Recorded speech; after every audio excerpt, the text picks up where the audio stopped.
ओम शांति। 25 जून 2025।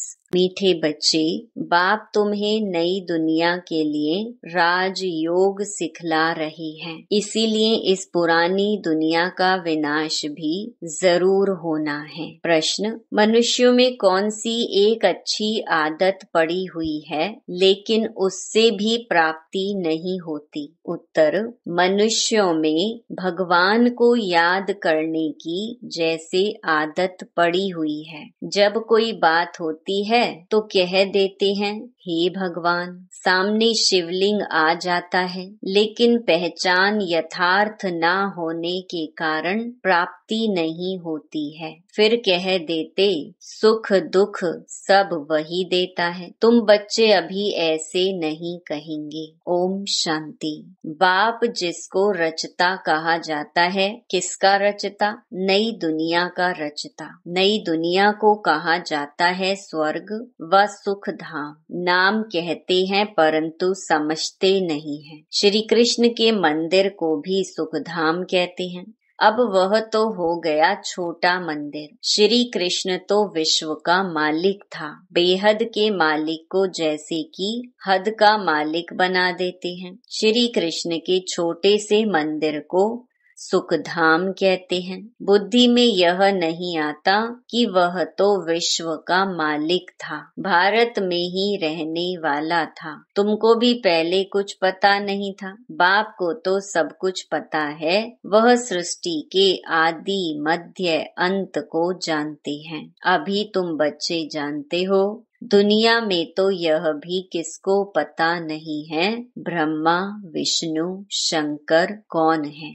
शिव तो है ऊंच ते ऊंच भगवान। अच्छा, फिर प्रजापिता ब्रह्मा कहाँ से आया? है तो मनुष्य ही। प्रजापिता ब्रह्मा तो जरूर यहाँ ही चाहिए ना, जिससे ब्राह्मण पैदा हो। प्रजापिता माना ही मुख से एडॉप्ट करने वाला। तुम हो मुख वंशावली। अब तुम जानते हो कि कैसे ब्रह्मा को बाप ने अपना बनाकर मुख वंशावली बनाया है। इनमें प्रवेश भी किया, फिर कहा कि यह हमारा बच्चा भी है। तुम जानते हो ब्रह्मा नाम कैसे पड़ा, कैसे पैदा हुआ, यह और कोई नहीं जानते हैं। सिर्फ महिमा गाते हैं कि परमपिता परमात्मा ऊंच ते ऊंच है, परंतु यह कोई की बुद्धि में नहीं आता कि ऊंच ते ऊंच बाप है। हम सभी आत्माओं का वह पिता है। वह भी बिंदु रूप ही है। उनमें सृष्टि के आदि मध्य अंत का ज्ञान है। यह नॉलेज भी तुमको अभी मिली है। पहले जरा भी यह ज्ञान नहीं था। मनुष्य सिर्फ कहते रहते हैं ब्रह्मा विष्णु शंकर, परंतु जानते कुछ भी नहीं। तो उन्हों को ही समझाना है। अभी तुम समझदार बने हो, जानते हो कि बाप ज्ञान का सागर है, जो हमको ज्ञान सुनाते हैं, पढ़ाते हैं। यह राजयोग है ही सतयुग नई दुनिया के लिए। तो जरूर पुरानी दुनिया का विनाश होना चाहिए। उसके लिए यह महाभारत लड़ाई है।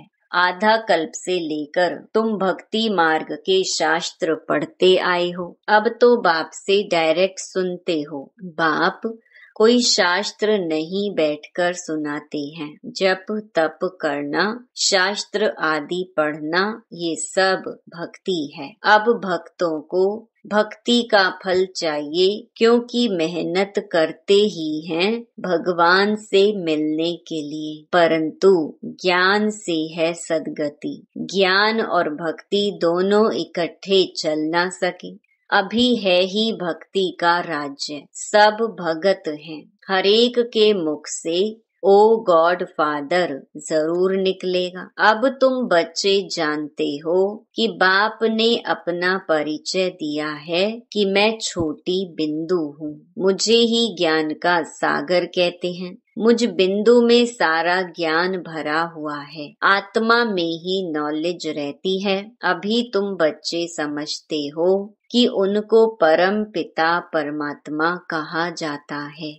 वह है सुप्रीम सोल अर्थात सबसे ऊंच ते ऊंच पतित पावन बाप ही सुप्रीम है ना। मनुष्य हे भगवान कहेंगे तो शिवलिंग ही याद पड़ेगा, वह भी यथार्थ रीति से नहीं, एक जैसे की आदत पड़ गई है कि भगवान को याद करना है। भगवान ही सुख दुख देता है। अभी तुम बच्चे ऐसे नहीं कहेंगे। तुम जानते हो कि बाप तो सुख दाता है। सतयुग में सुख धाम था, वहाँ दुख का नाम नहीं था। कलयुग में है ही दुख, यहाँ सुख का नाम ही नहीं। ऊंच ते ऊंच भगवान वह है सर्व आत्माओं का बाप। यह किसको पता नहीं है कि आत्माओं का बाप भी है। कहते भी हैं हम सब ब्रदर्स हैं, तो जरूर सब एक बाप के बच्चे ठहरे ना।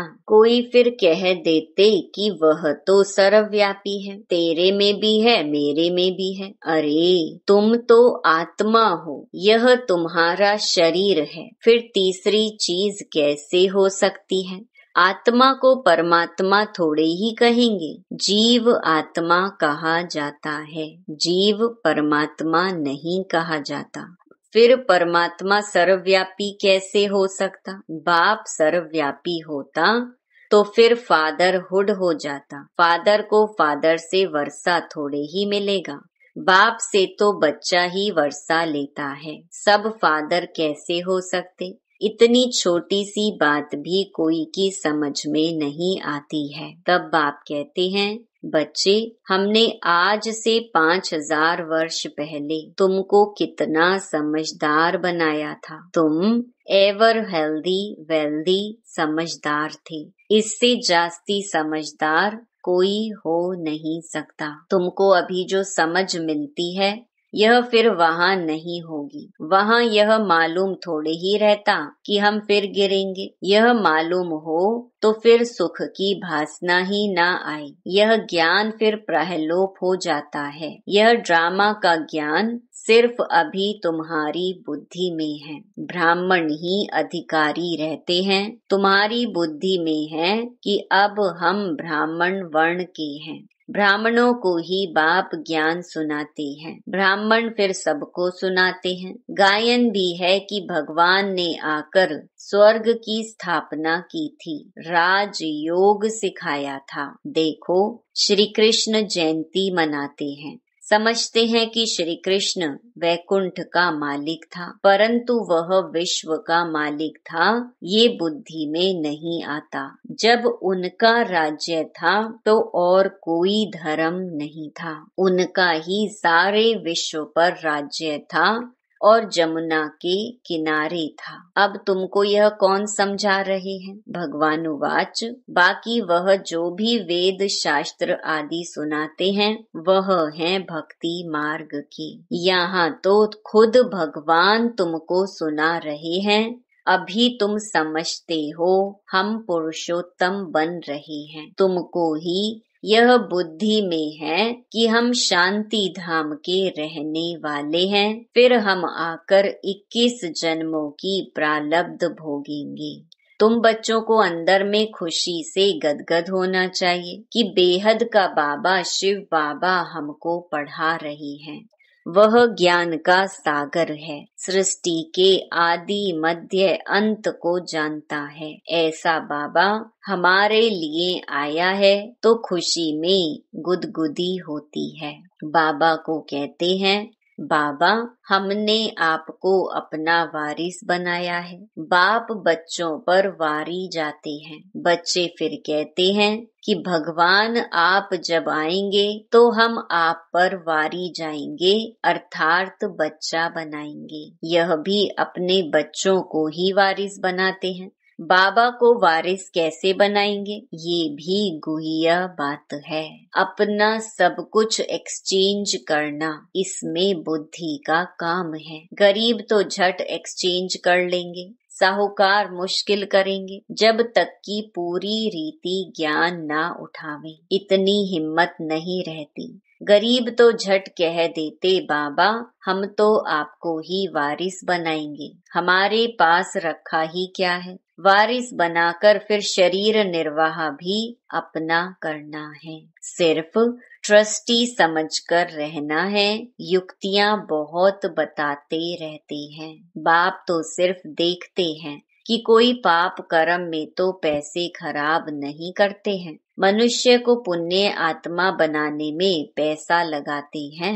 सर्विस भी कायदे सिर करते हैं। यह पूरी जांच करेंगे, फिर सब राय देंगे। यह भी धंधे में ईश्वर अर्थ निकालते थे ना, वह तो था इनडायरेक्ट। अभी बाप डायरेक्ट आए हैं। मनुष्य समझते हैं हम जो कुछ करते हैं उनका फल ईश्वर दूसरे जन्म में देते हैं। कोई गरीब दुखी है तो समझेंगे कर्म ही ऐसा किया हुआ है। अच्छे कर्म किए हैं तो सुखी हैं। बाप तुम बच्चों को कर्मों की गति पर समझाते हैं। रावण राज्य में तुम्हारे सब कर्म विकर्म ही हो जाते हैं। सतयुग और त्रेता में रावण ही नहीं, इसीलिए वहाँ कोई कर्म विकर्म नहीं होता है। यहाँ जो अच्छे कर्म करते हैं उनका अल्प काल के लिए सुख मिलता है, फिर भी कोई ना कोई रोग खिटपिट तो रहती ही है, क्योंकि अल्प काल का सुख है। अभी बाप कहते हैं यह रावण राज्य ही खत्म होना है। राम राज्य की स्थापना शिव बाबा कर रहे हैं। तुम जानते हो यह चक्कर कैसे फिरता है। भारत ही फिर गरीब हो जाता है। भारत आज से 5000 वर्ष पहले स्वर्ग था। इन लक्ष्मी नारायण का राज्य था। पहले गद्दी इनकी चली थी। श्री कृष्ण प्रिंस, फिर स्वयंवर किया तो राजा बना। श्री नारायण नाम पड़ा। यह भी तुम अभी समझते हो तो तुमको वंडर लगता है। बाबा आप सारे रचता और रचना की नॉलेज सुनाते हो। आप हमको कितना ऊंच पढ़ाते हो। बलिहार जाऊं हमको तो सिवाय एक बाप के और कोई को याद नहीं करना है। अंत तक पढ़ना है तो जरूर टीचर को याद करना है। स्कूल में टीचर को याद करते हैं ना। उन स्कूलों में तो कितने टीचर्स होते हैं। हर एक दर्जे का टीचर अलग होता है। यहाँ तो एक ही टीचर है। कितना लवली है। बाप लवली, टीचर लवली।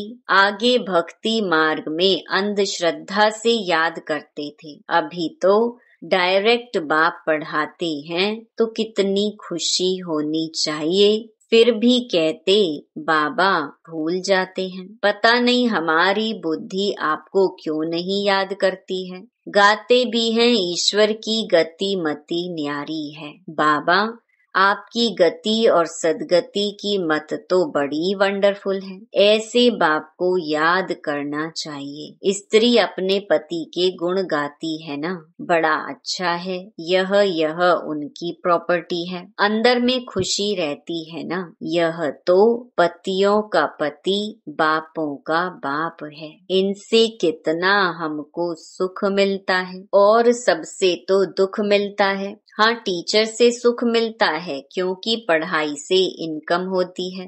गुरु हमेशा किया जाता है वानप्रस्थ में। बाप भी कहते हैं मैं वानप्रस्थ में आया हूँ। यह भी वानप्रस्थी, मैं भी वानप्रस्थी। यह सब मेरे बच्चे भी वानप्रस्थी हैं। बाप टीचर गुरु तीनों ही इकट्ठे हैं।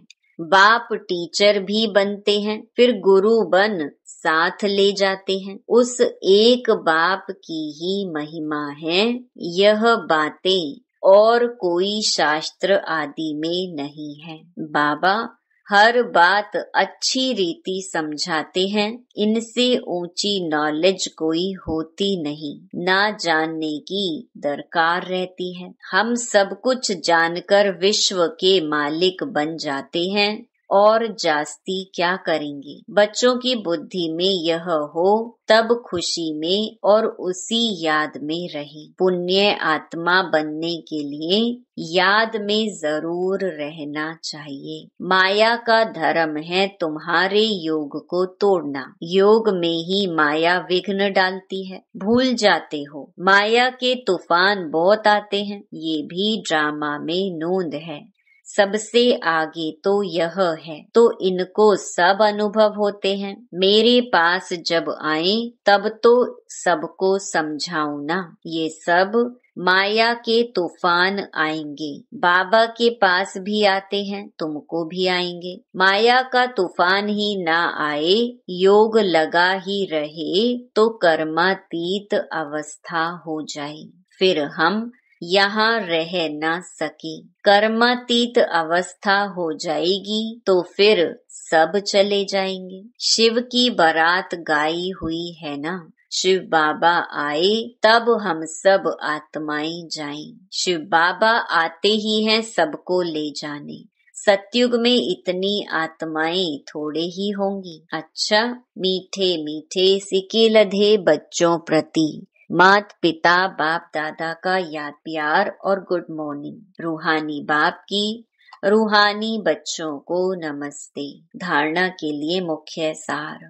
पहला, शिव बाबा को अपना वारिस बनाकर सब कुछ एक्सचेंज कर देना है। वारिस बनाकर शरीर निर्वाह भी करना है, ट्रस्टी समझकर रहना है। पैसे कोई भी पाप कर्म में नहीं लगाने हैं। दूसरा, अंदर खुशी में गुदगुदी होती रहे कि स्वयं ज्ञान का सागर बाबा हमको पढ़ा रहे हैं। पुण्य आत्मा बनने के लिए याद में रहना है। माया के तूफानों से डरना नहीं है। वरदान, सत्यता के आधार पर एक बाप को प्रत्यक्ष करने वाले निर्भय अथॉरिटी स्वरूप भव। सत्यता ही प्रत्यक्षता का आधार है। बाप को प्रत्यक्ष करने के लिए निर्भय और अथॉरिटी स्वरूप बनकर बोलो, संकोच से नहीं।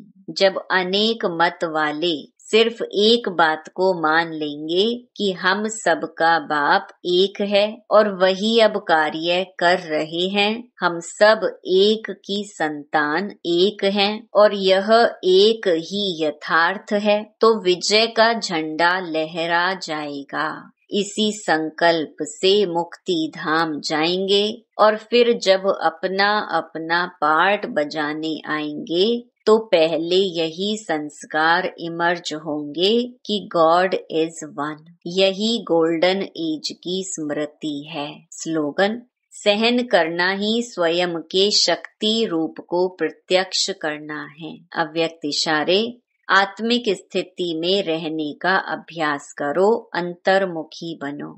जैसे यह देह स्पष्ट दिखाई देती है, वैसे अपनी आत्मा का स्वरूप स्पष्ट दिखाई दे, अर्थात अनुभव में आए। मस्तक अर्थात बुद्धि की स्मृति व दृष्टि से सिवाय आत्मिक स्वरूप के और कुछ भी दिखाई न दे व स्मृति में न आए।